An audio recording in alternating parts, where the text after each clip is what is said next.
Hello, everyone. My name is Chanu Ri. I am an infectious disease and critical care physician here at the Brigham Women's Hospital, also a sepsis researcher and clinical co-lead for the Quality Improvement Initiative on sepsis across our partners' hospitals. So I'll be talking about sepsis, new definitions and guidelines today, and thank you for joining me on this lecture. I have no financial disclosures. And the outline of the talk will be just a little bit about the epidemiology and burden of sepsis, and then jumping into definitions and diagnosis, and updates to management guidelines.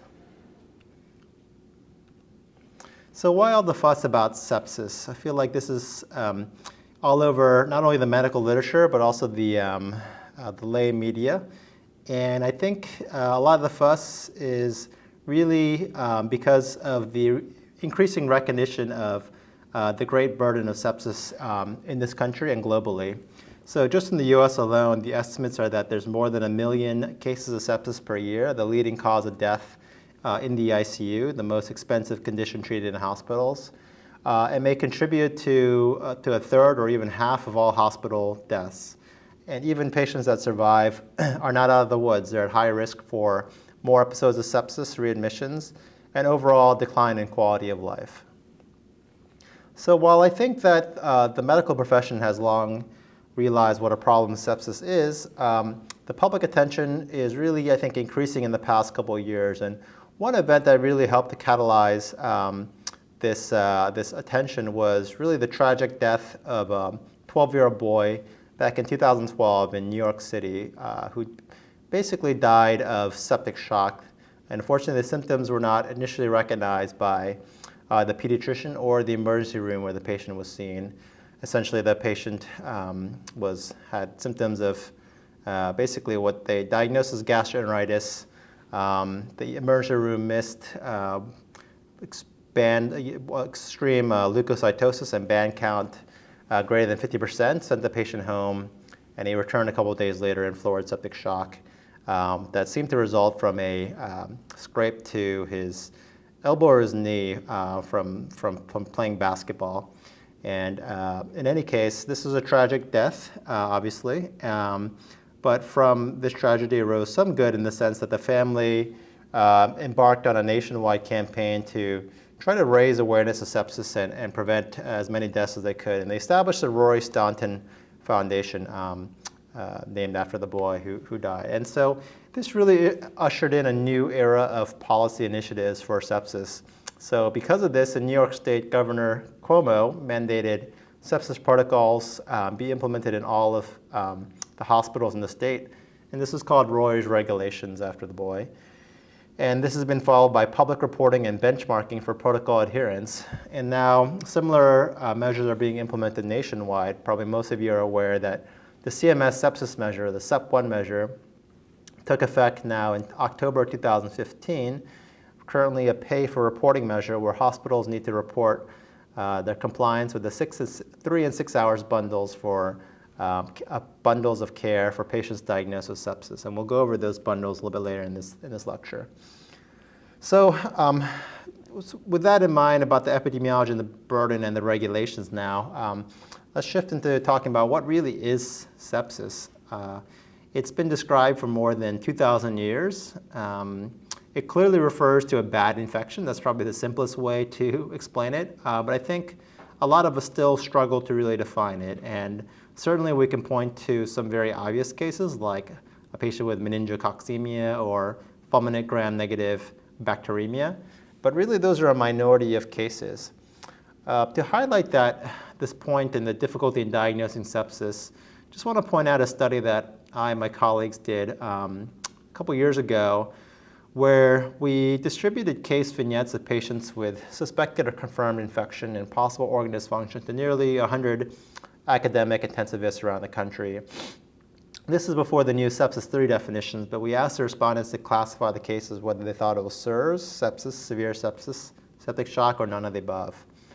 I'll just highlight one case vignette just to give you a sense of kind of some of the issues that we're talking about. So the first case that we did in this study was a 67-year-old patient with severe heart failure, who came in with several days of shortness of breath, swelling, malaise, cough, and fevers at home.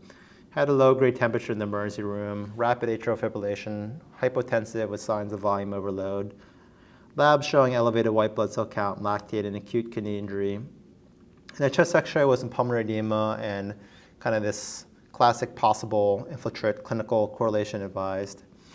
And the patient gets fluids, calcium channel blockers to slow his heart rate, and antibiotics, and subsequently gets worse into respiratory failure, shock, and altered mental status, needs to be intubated and put on vasopressors. Gets admitted to the ICU where he's basically treated with everything, vasopressors, antibiotics, antiarrhythmics, eventually gets diuresed when for signs of volume overload. And basically, some combination of those things makes him better, and he gets extubated. All of his cultures are negative, and the clinicians empirically just finish a course of antibiotics, and he eventually gets discharged. And I think the question is this sepsis? This is what we asked the intensivist. And you can see that there was a wide spread of the answers. So more than a third of patients said, yeah, this is septic shock. But actually, almost a third of patients said, no, this is not infectious at all, not even SIRS or sepsis. This is all heart failure. And then some patients said some of the respondents said severe sepsis and sepsis. So you can see there's a wide distribution here. And I think this really highlights, obviously this is a little bit maybe of a cherry-picked example, but I think at the same time not a completely unfamiliar scenario. And I think it highlights again these challenges, because sepsis is a complex syndrome really without a pathological gold standard. So as in this case, it's often unclear if a patient is infected or not, certainly up front. And even in retrospect, a lot of times we're not totally sure the patient actually had an infection or not. Defining organ dysfunction can be a little bit subjective as well. The thresholds are not always well defined. And then if the patient does have organ dysfunction or other physiological derangements, determining whether that's due to infection versus other causes is really hard and subjective. And so this really emphasizes again that sepsis really has no true gold standard. Even expert clinicians disagree, sometimes very often, as to who has sepsis. And that begs the question, why should we even try to define sepsis in the first place if it's so difficult?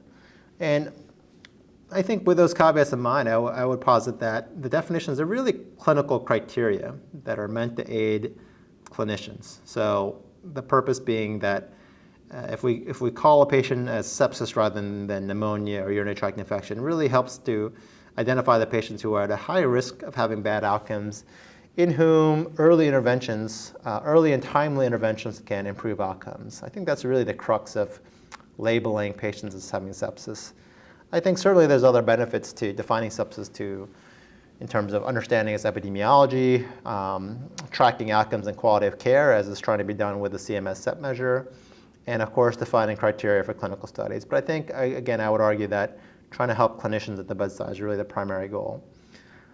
With that, I want to talk a little about the history of sepsis definitions. And I guess I'll take us back now to 1991. This was the first consensus conference between the American College of Chest Physicians and the Society of Critical Care Medicine. And I'll just say prior to this, a lot of these terms of sepsis, sepsis syndrome, septicemia, septic shock, they were being used a lot in the literature, but with really no clear standardization. And this was the first attempt to try to standardize it. So conceptually, sepsis was defined as the systemic inflammatory response to the presence of infection. And this is where the SIRS criteria that we all know and love was first defined, and really just defined by expert consensus opinion, where two or more of elevated temperature or hypothermia, heart rate greater than 90, respiratory rate greater than 20, elevated white blood cell count or low white blood cell count or elevated bands, with sepsis being infection with SIRS, severe sepsis being sepsis with organ dysfunction, and septic shock being basically sepsis with refractory hypotension. So this was a framework that's been in place for more than 20 years, and this was the kind of a Venn diagram that came out around that time, showing the intersection of infection on the left with SIRS, and kind of the in-between there being sepsis, with things like bacteremia and fungemia, other types of infections, some of them crossing over to sepsis, but not all of them, and then also highlighting the other many non-infectious causes of SIRS like trauma, burns, and pancreatitis. So about 10 years later, in 2001, Sepsis 2 was convened. Now a couple more professional societies got involved in this conference. And while they expanded the list of diagnostic criteria, there was really no other significant change to this framework. And in this document, if you look closely, they have this table 1, which is kind of, I would say, infamous in the sense that it's this long, expansive list of potential diagnostic criteria for sepsis. But look at this. I would say this is not particularly useful. They have more than almost 24 variables here: fever, hypothermia, heart rate, tachypnea, altered mental status, edema, hyperglycemia, blah, blah, blah. And while expanded kind of, tried to emphasize that sepsis can have a wide range of symptoms, I would argue that this was not particularly helpful in really nailing down who has sepsis, who doesn't have sepsis. And despite this table, really, again, the SIRS, severe sepsis, septic shock framework was really not changed. Just briefly, the Surviving Sepsis Campaign guidelines in 2012, it wasn't a definitions conference, but it was actually the first time that they offered some operational criteria and cutoffs for organ dysfunction. So things like urine output less than 0.5 mg per kg per hour for more than 2 hours, acute lung injury with p-to-f ratio greater less than 250 in the absence of pneumonia or less than 200 in the presence of pneumonia, creatinine greater than 2, bilirubin greater than 2, platelet count less than 100, INR greater than 1.5. And these are actually the cutoffs that were adapted into the current CMS definition of severe sepsis that they use in the SEP 1 measure. So while it's nice to have some concrete thresholds, there's really no guidelines here on how to interpret pre-existing organ dysfunction. So a patient has infection and their baseline creatinine is 1.9, and now their creatinine is 2.1. Does that count, or does it have to be some sort of significant change from baseline? Really vague and not clear how to interpret that. Okay, so jumping into the Sepsis 3 definitions. This is published now in JAMA in February 2016. And this, I will say, this was obviously a big paper, got a lot of press, continues to generate a lot of discussion. And so why did this group decide to do a new definition? So I think there's been an increase in recognition that the SIRS criteria are problematic. So they're obviously nonspecific for infection and sepsis. And while it's thought to be quite sensitive, there's some evidence showing that it actually misses some cases of infection and organ dysfunction as well. And so it's not perfectly sensitive. And from a pathobiological standpoint, sepsis is now felt to be a dysregulated inflammatory response to infection. But SIRS is actually physiologic. If you think about it having a fever and elevated heart rate in response to an infection, those are normal adaptive responses. And actually, it's organ dysfunction is what crosses the line between adaptive and maladaptive. The term severe sepsis is felt to be confusing. Many clinicians use sepsis and severe sepsis interchangeably. So in the sense that when clinicians point to their patient and say, this patient is getting septic, they're usually talking about hypotension or organ dysfunction rather than a fever and a heart rate of 91, for example. And getting to this issue of these poorly defined thresholds for organ dysfunction and septic shock, it's led to a lot of heterogeneity in study cohorts. And the Sepsis 3 task force also felt that septic shock is not just sepsis with hypotension or cardiovascular dysfunction, it's more than that. So this was a paper from the Australia and New England critical care group looking at patients that were admitted to the ICU who had infection and organ dysfunction. And you can see that while SIRS was pretty sensitive, 88%, about 12% of the patients did not have SIRS. And on the right here, that certainly while more SIRS criteria leads to higher chance of mortality, there's no magical step function that happens between, at 2 SIRS criteria. And arguing that this kind of 2 SIRS criteria is basically arbitrary. The incidence of SIRS in ward patients, this is a paper from Matt Cherpek in the Blue Journal, where it basically showed that after a week in the hospital, 3/4 of all patients met SIRS criteria in hospital wards and non-ICU patients.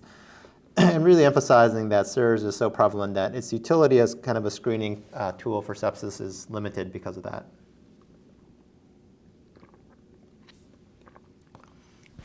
This is a meta-analysis that was included in the Sepsis 3 set of articles where they did a meta-analysis of 44 studies of septic shock and looked at the wide range in mortality. You can see that some studies showed a mortality of 20% and some of them up to 80%. And I think the argument is that maybe some of this is due to differences in care, but probably most of it is just due to different study entry criteria and definitions. So the major conceptual changes in Sepsis 3 is that sepsis is defined as now as a life-threatening organ dysfunction caused by a dysregulated host response to infection. Septic shock defined as the subset of sepsis in which there's particularly profound circulatory, cellular, and metabolic abnormalities that are associated with a greater risk of mortality than with sepsis alone. So practically speaking, SIRS criteria has been removed from the definition. Severe sepsis is removed as well. And basically that is now, what was previously called severe sepsis is now sepsis, infection with organ dysfunction. And septic shock has a more stringent definition requiring both refractory hypotension and elevated lactate as a marker of cellular and metabolic abnormalities. And the big, one of the big changes in Sepsis 3, or one of the big advances, I guess, was the introduction of the concept of quick SOFA. And let's talk about that. In terms of the operational criteria for Sepsis 3. So they said, okay, all right, so sepsis is infection organ dysfunction. So then how do you define organ dysfunction? They decided to go with what's called the SOFA score, the Sequential Organ Failure Assessment Score. And they said that's going to be a rise in the SOFA score by 2 or more from baseline associated with infection. That should be called sepsis.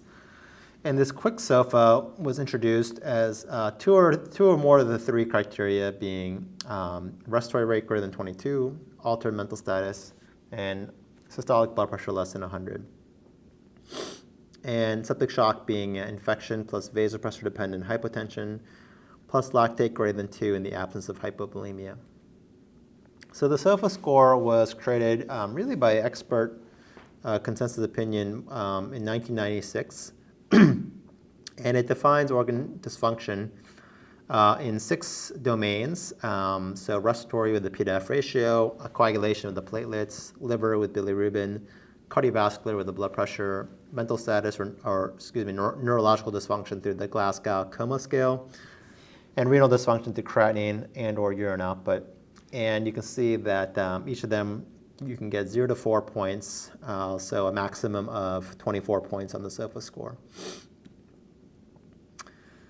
So where did this being the Sepsis 3 criteria come from? So as opposed to prior definitions that were really based on expert opinion, the Sepsis 3 task force wanted to use EHR data sets to try to lend more evidence or validation to their criteria. And the primary data set was a large EHR data set from the UPMC system, more than 1 million encounters, and they identified patients with suspected infection, and they defined that with patients that had a clinical culture and administration of non-prophylactic antibiotics. And they compared various sets of criteria for the ability to predict in-hospital mortality, prolonged ICU stay, or both. And I actually like this rationale that they said, there, again, as we talked about, there's no gold standard for sepsis, right? But bad outcomes like a long ICU stay or death are going to be more likely amongst patients who have sepsis than uncomplicated infection. I think that's a reasonable starting point for this analysis.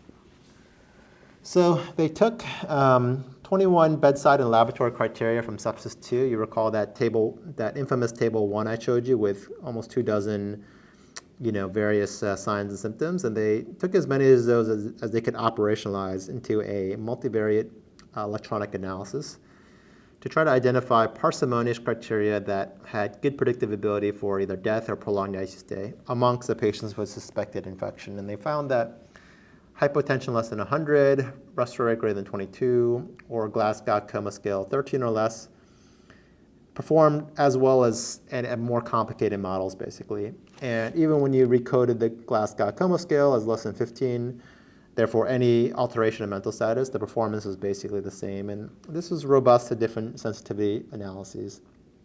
Interestingly, adding lactate at different cutoffs didn't really seem to improve the predictive ability. And so they settled on these three very simple bedside measures into their criteria that they call quick SOFA. This is just a graph. It looks a little bit complicated, but it's basically showing the predictive ability for hospital mortality for SIRS versus SOFA versus LODS. LODS is a logistic organ dysfunction score, just basically another organ dysfunction score that's a little bit more complicated than the SOFA score, and versus quick SOFA. And they looked at it inside the ICU and outside the ICU. And basically, you can see that quick SOFA here, so outside the ICU, it performed better than SIRS and pretty much comparable to the full SOFA score and the LOD score. And within the ICU, SOFA score and LODs were actually a little bit better. And they validated these findings in several external data sets. So, in summary, quick SOFA, they posited that it's simple, easy to apply at the bedside. I think that's difficult to argue. You can't argue with that. And that in patients with suspected infection, it identifies a subset of patients who are at high risk for poor outcomes. SIRS has relatively worse predictive and discriminatory power. And SOFA score and the LODS score performed similarly and was better than either the quick SOFA or the SIRS in the ICU. And the task force went with the SOFA score just because it's a little bit simpler and more familiar within the ICU community. Just talk really quickly about the septic shock derivation. This was a separate paper within that, within the same JAMA issue. Basically, the task force determined amongst themselves that there are three variables that are relevant for septic shock: hypotension, vasopressor requirement, elevated lactate. And they basically looked at the Surviving Sepsis Campaign database to look at these different combinations of these variables and their correlation with mortality and their prevalence. And it's not rocket science. Basically, if you have hypotension after fluids and you require vasopressors and your lactate is greater than 2, you're going to have the worst outcomes than any other combination of that. For example, if you're hypotensive and require vasopressors, but your lactate is normal, then your mortality is going to be a little bit less. And that's exactly what they found here. So that first group here, all three of them, it's both pretty prevalent in the severe sepsis septic shock cohort and had a mortality of 42%, which is higher than all other combinations. So not rocket science, but it was kind of a nice, simple demonstration that all three of these variables are important and kind of identify really the sickest of the sick among septic patients. So a little bit more about definitions. So this is a severe sepsis definition in CMS that's used for the SEP1 measure that's really based on the traditional sepsis criteria. It requires documented or suspected infection, 2 or more SIRS criteria, and these type of organ dysfunctions are attributable to infection. And I've highlighted the ones in red that are kind of removed from sepsis 3. So SIRS is no longer part of sepsis 3. Lactate is not technically part of the SOFA score, so it's not part of the sepsis 3 definition. And the INR PTT criteria doesn't factor in anymore. And the Glasgow-Coma scale is incorporated into the definition in terms of the neurological component of the SOFA score. And all these other components are really part of the SOFA score. So that's kind of a quick illustration of how these definitions differ a little bit. The CMS definition of septic shock, which is really the definition that's been used in all the early goal-directed therapy trials of septic shock, which is infection or suspected infection with persistent hypotension after fluids or a lactate greater than 4, now requires vasopressors and a serum lactate greater than 2 after fluid resuscitation. So really, this is a sicker definition, or it's honing in on the sickest subset of septic shock patients. This is another kind of updated Venn diagram showing the conceptual changes in sepsis 3. So with sepsis 1 and 2, again, same thing here. Infection on the left with the intersection of SIRS, and you get sepsis. And within this sepsis circle, you have severe sepsis and septic shock. And again, all these non-infectious infectious causes of SIRS. With sepsis 3, the infection oval, I guess, stays the same size. Now, SIRS is not really a part of it, but really it's organ dysfunction. It's the intersection of organ dysfunction and infection that leads to sepsis. And we purposely made this circle smaller than the sepsis circle in sepsis 1 and 2, because sepsis here is really more the approximation of the prior severe sepsis. And similarly, the septic shock circle here in sepsis 3 in the lower pane is smaller than the prior septic shock circle because, again, it's honing in on the sickest subset of sepsis patients. And again, with organ dysfunction, you have all these other things that really that can cause organ dysfunction that are non-infectious in etiology, like stroke, heart failure, hypovolemia, et cetera. Some of the Sepsis 3 task force members released this paper, just kind of try to clarify that QSOFA, there's a lot of misconception, I think, that the QSOFAs are replacing SIRS, and that's not really the case. So again, in the prior definition, you really had to have SIRS and infection to have sepsis, whereas here in the new definition, QSOFA, you can see it's not required. It's most of those patients, I think this circle and the intersection of the infection is highlighting that most of them will probably have sepsis, but not everybody with infection QSOFA actually has sepsis. So it's not a strict replacement for SIRS. So the new suggested approach to identifying patients with sepsis and septic shock is as follows. Patients with suspected infection, you can very quickly assess their QSOFA score. If it's greater than 2 or more, you should be worried and you should assess for evidence of organ dysfunction. Get all the full gamut of labs to assess the SOFA score, and if it's 2 or more or greater than a rise of 2 or more from baseline, then the patient should be designated as having sepsis and treated as such. If after fluid resuscitation they're requiring vasopressors and have an elevated lactate, then they have septic shock and their chance of mortality is very, very high. That being said, QSOFA is not a perfectly sensitive screen, so even if your QSOFA score is not 2 or more, depending on your clinical suspicion, if you still suspect sepsis, then you should proceed down the same pathway and assess for organ dysfunction and manage them as such. And if not, continue to monitor and reassess if clinically indicated. So maybe this graph makes a little bit more, this figure makes it a little more complicated than it is, but not a bad framework. I think that really the most important takeaway, at least that I took from the Sepsis 3 document, was if there's suspected infection, you should always look closely for signs of organ dysfunction. Conversely, if a patient has unexplained organ dysfunction, you should assess for infection. I think that's a pretty good rule of thumb to take away from Sepsis 3. Okay, the Surviving Sepsis campaign. So they responded to Sepsis 3 and said, this is nice, we like it a lot. That being said, our approach should not, because there was a lot of confusion about how these new definitions would play into the Surviving Sepsis campaign's guidelines. They basically said that their approach should be no different than before. Step 1 is still to screen for infection, and SIRS might be a sign of infection. Then screen for organ dysfunction, and they said if there is organ dysfunction, and in their view, including an elevated lactate, then the 3-hour bundle of care should be initiated.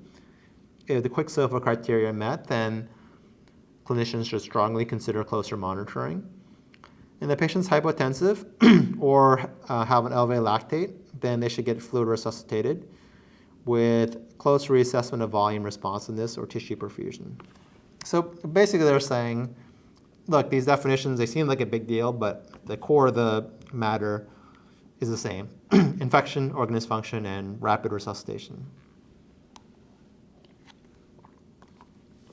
So we'll talk a little bit about the strengths and the benefits of the new definition. So I think the strengths, one of the strengths is that the nomenclature, I think, is simpler. And again, this confusion of severe sepsis versus sepsis, I think it's nice that it reflects what clinicians generally have been saying. It's good that it is data-driven in large part rather than purely expert opinion, although certainly expert opinion had to play a role in the new definitions as well. I think the hope is that eliminating SIRS may help clinical discrimination in the sense that it can guide clinicians to pay more attention to organ dysfunction. It also reflects, again, more nuanced and updated view of the pathobiology of organ dysfunction, distinguishing sepsis from uncomplicated infection. My hope as an infectious disease doctor is that maybe this could decrease broad spectrum antibiotic utilization for SIRS alone. In my experience, I feel like over the past, 10 years or so, it's become very common where reaction from the residents I get is that if this patient has SIRS, therefore I'm going to give them vancomycin and zosyn. And while certainly that is indicated sometimes, a lot of times it's not. And hopefully we can try to have a more nuanced approach to patients with suspected sepsis, rather than using such a overly sensitive and non-specific criteria like SIRS. And I think importantly, again, these kind of tighter definitions of sepsis and septic shock may allow better comparisons of cohorts across time and place. All right, that being said, I think there's certainly limitations, and there have been a number of criticisms that have been published. In fact, here's some from Chest saying a change we should not make, and one in the, I believe in the Blue Journal. Anyway, so there's been some criticisms about the new criteria. As you can imagine, it's a big deal. Sepsis is a big deal to a lot of people around the world, a lot of clinicians, and changing the definitions is bound to be fraught with some controversy and strong opinions.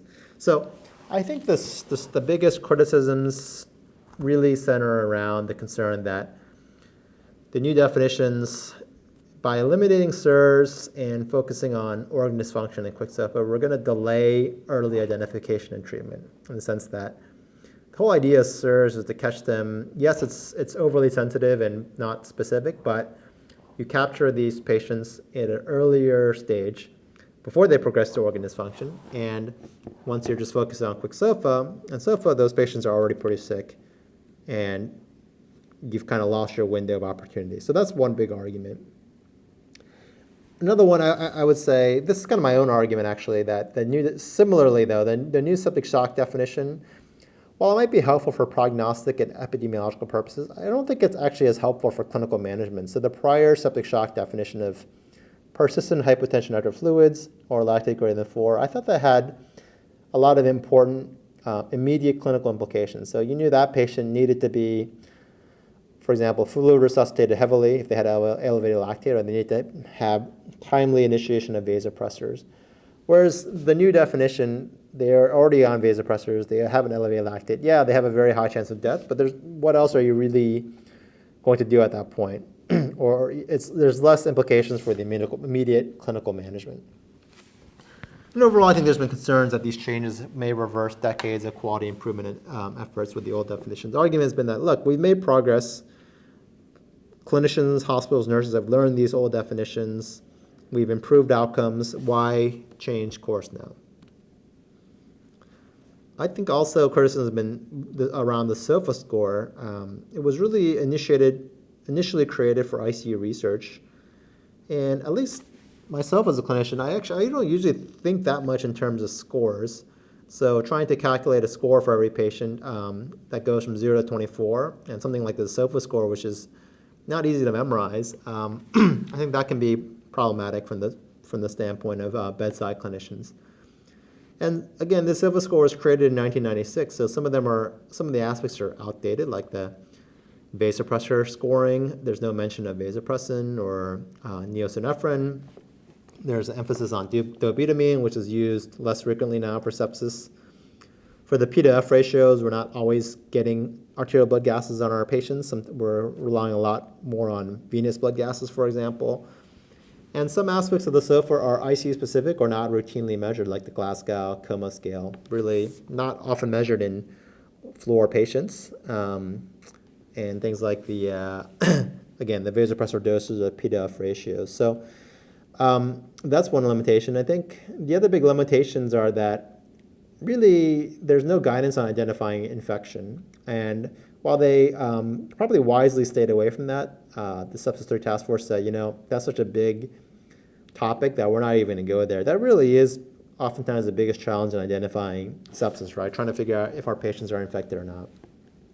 Similarly, the new definitions don't really make a comment or any guidance in determining whether an organ dysfunction is caused by infection versus some other cause. So that subjectivity that I talked about earlier in the lecture I think that's likely to persist. I would say septic shock. I think a lot of patients have shock and organ dysfunction but never express a lactate. And to me, I still say, that patient has septic shock, no matter what the sepsis 3 definition says. Doesn't yet apply to pediatrics, although efforts are underway kind of to try to revamp sepsis definitions in kids. And they're at odds with the CMS sepsis measure. And CMS has said, we don't have any particular problem with these new definitions, but we just don't have any plans to change our criteria. We'd like to see more data about the utility of these definitions before going down that route. So a couple unresolved issues. Is there still a role for SIRS criteria? I think this is kind of an ongoing debate. And the argument for SIRS criteria is that while the analysis of the data sets and their derivation showed that SIRS was not as predictive as QSOF, it was still moderately predictive of adverse outcomes. It wasn't useless. And other studies have shown that there's a stepwise increase in mortality with increasing number of SIRS.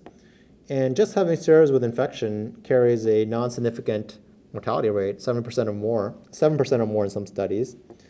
And that SIRS plus infection progresses to organ dysfunction in more than half of cases. So again, making the argument that SIRS might be useful to try to catch sepsis in the early phases. And so I think a lot of us think that while it may not define sepsis anymore, that the continued use of SIRS as at least part of a screening tool for potentially infected patients seems reasonable. Is QuickSOFA the best screening tool? So again, they showed that it had good predictive ability and discrimination for poor outcomes, but some new studies are showing that it's not particularly sensitive for detecting the whole gamut of organ dysfunction, and that, in fact, other established warning tools like the Muse and the NEWS scores appear to be better actually at predicting mortality and or prolonged ICU stay amongst potentially infected patients in QuickSOFA. And that SIRS criteria, again, are met earlier in hospitalization than QuickSOFA amongst these patients that end up having bad outcomes. And so I guess I would say the jury's still out. I think really we need prospective studies comparing different early warning tools and ideally how they impact clinical outcomes when used in clinical practice. I think we really need those to try to figure out what's the best way of screening for sepsis. I'll just say that, again, nothing new has been offered in terms of diagnosing infections. So I think, again, that's the biggest challenge for a lot of us. So I think the site-specific cultures and diagnostic tests, things like procalcitonin can be imperfect but potentially useful. And again, emphasizing that this is challenging because up to half of sepsis cases actually never have an organism identified. All right, so I'm going to jump ship into the last part of this talk about some updates to management guidelines. So recently, the Surviving Sepsis Campaign released their latest iteration of their management guidelines, the 2016 version. What's new in 2016 versus the 2012 guidelines? They've basically been releasing this every 4 years, 2004, 2008, 2012, 2016. And after reading this document, I came away saying, the general principles of sepsis management are really unchanged. Early identification, treatment with appropriate antibiotics, fluids when there's hypotension or hyperperfusion. That's really the key, as well as source control. I think the major change that all of us knew was coming is that early goal-directed therapy, as kind of the dogma of sepsis management, has really fallen out of favor. And I'll summarize those trials briefly at the end of this talk. Rapid fluid resuscitation with 30 cc's per kg within 3 hours of hypotension or hyperperfusion, that's still in, but rather than using kind of these set CVP goals, for example, or SCVO2 goals, additional fluid should be really guided by frequent reassessments, and ideally with a preference for dynamic measures of hemodynamic status, like passive leg raise and bedside ultrasound, over the static CVP measures, for example, to predict fluid responsiveness. This is the CMS sepsis measure, and really it's drawn very closely from the Surviving Sepsis Campaign guidelines. And really the emphasis here is that time is of the essence. So within 3 hours, the government is telling us that we need to measure a lactate level for patients with severe sepsis, get blood cultures prior to antibiotics, administer broad-spectrum antibiotics, and if they're hypotensive, to give 30 cc's per kg of actual body weight of normal saline or lactated ringers. Within 6 hours to remeasure the lactate if the initial lactate is elevated, greater than 2. And if you have septic shock with persistent hypotension, to administer vasopressors and perform a repeat volume status and tissue perfusion assessment. Not part of the measure, but of course, which is really important, is the issue of source control, such as drainage of an infected abscess or removal of an obviously infected central line, for example. The two highlighted here, this number 5 and 7, are ones, at least at our own hospitals, that we've had a lot of trouble with complying with, or rather are a frequent cause of non-compliance. And I think we and probably many other hospitals around the country are trying to struggle with how to maximize the compliance with this measure. So even though the CMS measure says 3 hours for broad-spectrum antibiotics, 1 hour is actually recommended by the Surviving Sepsis Campaign. That being said, logistically, that can be very challenging. So I think the bottom line is the faster the better that you can get. The faster you can get the antibiotics into the patient with sepsis, the better. Why check lactate? So it can identify tissue hyperperfusion, often before overt hypotension. Clearly, there's a lot of prognostic significance of the lactates, both the initial level and lactate clearance. And that early rapid lactate testing may actually improve patient outcomes, some evidence of that. I'll just skip over this and just say briefly that everybody knows that early antibiotics in sepsis are important, with every hour delay in septic shock being associated with a decrease in survival. And this was Kumar's Sentinel retrospective observational trial in 2006 that was the first big study to show this. I'll just mention that appropriate antibiotics really depends on the site of infection and the risk of multi-drug resistant organisms. The one thing we've been really emphasizing at our hospitals is that for the most part, the broad-spectrum beta-lactam is going to be the backbone of your therapy. And really, things like vancomycin, and certainly things like Flagyl or antifungals really are rarely the priority. But I tell the residents and some of the nurses that if you have one IV access only and you're trying to choose your antibiotics, do not do the Flagyl. The Flagyls rarely save the day for a patient with sepsis. The broad-spectrum beta-lactams are really the key. I'll just say about the fluids. So while the CMS measure says 30 cc's per kg, if you're hypotensive or have a lactate greater than 4, that's fine. But I think the days where we're flooding patients with 10, 12 liters of fluids within the first couple hours, the first 24 hours, is I think we're starting to back off a little bit, because there's increasing evidence about the downsides of over-resuscitation in a positive fluid balance. And remember that sepsis is primarily a vasoplegic state, and while there's certainly some sort of hypovolemic component early on, really at some point they just need vasopressors to maintain their blood pressure. And there's a number of articles kind of underscoring the downside of a positive fluid balance. Really, that emphasizing that frequent reassessment is critical, not rather than just having kind of a single amount of fluid that you're going to give, to really tailor to the patient based on a constellation of signs and symptoms. Okay, and the choice of fluids, really the whole debate of colloids versus crystalloids has been ongoing. Really no obvious benefit to colloids has ever been borne out, and thus isotonic being fine for the most part, but caution with large volumes of normal saline due to the hypochloremic metabolic acidosis, hypernatremia, and possible risk of acute kidney injury. That's supposed to say possible higher risk of acute kidney injury. So in practice, what I and a lot of my colleagues will do is maybe after the first 2 liters normal saline, we'll usually switch to lactated ringers. All right, and I'm going to skip over the vasopressor, just saying that norepinephrine has really emerged as a clear first-line vasopressor for most patients with septic shock. All right, and I'm going to finish by talking briefly about the demise of early goal-directed therapy.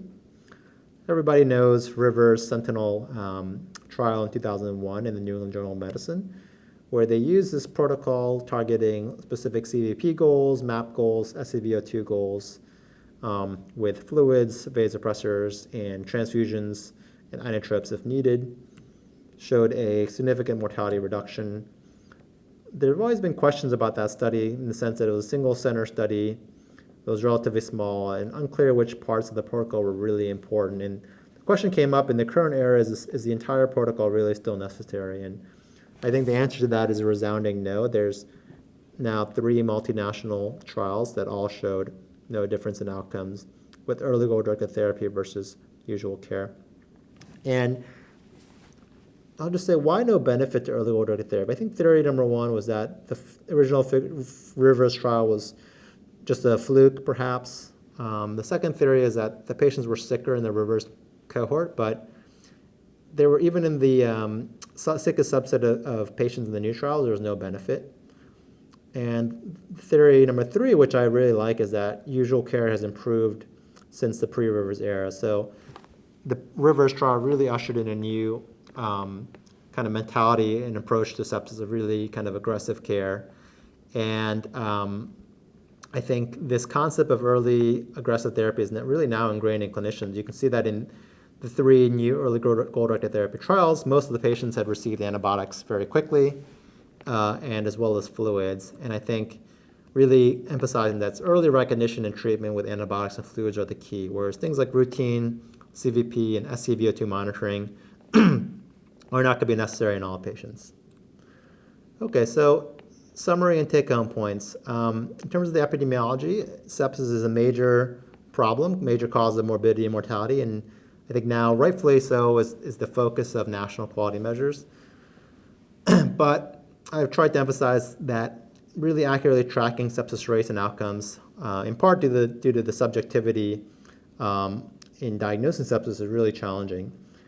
The new definitions shift the emphasis away from SIRS and towards quick SOFA and organ dysfunction.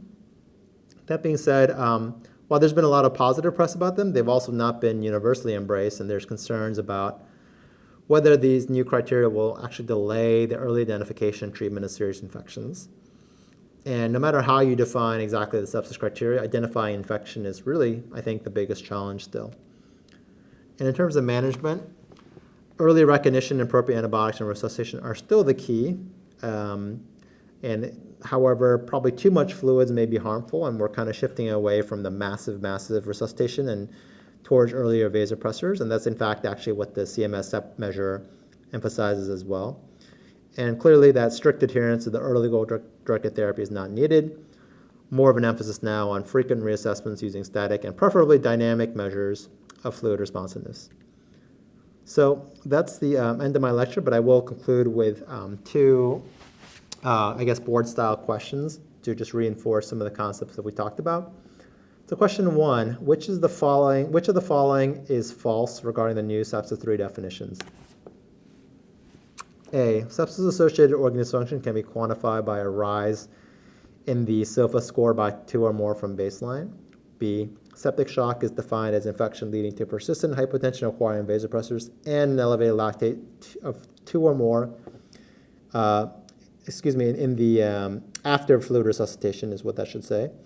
C, the systemic inflammatory response syndrome criteria are no longer part of the definition of sepsis. D, the quick SOFA criteria replace SIRS in the new definition of sepsis. E, the quick SOFA criteria were developed and validated in large EHR data sets based on the ability to predict death and or prolonged ICU stay in patients with suspected infection. So which of the following is false? And the answer is D. So all of those statements are true except for D.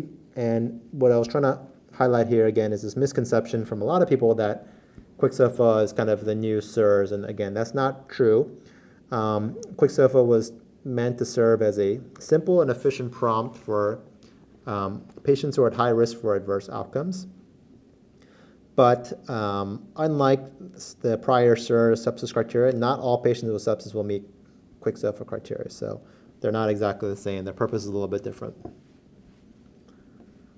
Question 2, a 65-year-old female with diabetes, hypertension, and kidney stones who weighs 80 kilograms presents to the emergency department with several days of fevers, flank pain, dysuria, and malaise. She is tachycardic, confused, tachypneic, and hypotensive, With a blood pressure of 70/40, the initial lactate is 2.5. She's given ceftriaxone after blood cultures within 3 hours. She's bolused with 2 liters of normal saline within 2 hours with some improvement, but after 1 hour after finishing her second fluid bolus, she becomes hypotensive again to 70/40. So which of the following is true in regards to her care and the CMS SEP1 measure? A, to pass the SEP1 measure, she should be started on vasopressors within 3 hours of her recurrent hypotension. B, the amount of fluid she received is inadequate to pass the SEP1 measure. C, her care fails the SEP1 measure because antibiotics were not given within 1 hour of sepsis presentation. D, she does not meet severe sepsis criteria for the SEP1 measure. E, based on her initial lactate level, a repeat lactate level is not required. So go through each of these answers. The actual right answer is B, but I'll start with A. To pass the SEP1 measure, she should be started on vasopressors within 3 hours of recurrent hypotension. So that's false because the SEP1 measure requires vasopressors within 6 hours of recurrent hypotension or septic shock. C, her care fails the SEP1 measure because antibiotics were not given within 1 hour. That's false. The SEP1 measure requires antibiotics to be given within 3 hours. Although, again, recall that the Surviving Sepsis campaign recommends that, if possible, to give it within 1 hour. D, she does not meet severe sepsis criteria for the SEP1 measure. That's false. She has basically all the criteria: SIRS, infection, and organ dysfunction based on her hypotension and elevated lactate. Based on her initial lactate level E, repeat lactate level is not required. That's false. A repeat lactate is required within 6 hours of the initial lactate is greater than 2, and hers was 2.5, I believe. Yep. And the right answer is B. The amount of fluid she received is inadequate to pass the SEP1 measure because the SEP1 measure requires 30 cc's per kg of fluids within 3 hours of sepsis-associated hypotension. Because she weighs 80 kilograms, she would have required 2.4 liters, and in this scenario, she got only 2 liters. So that's the right answer in this case.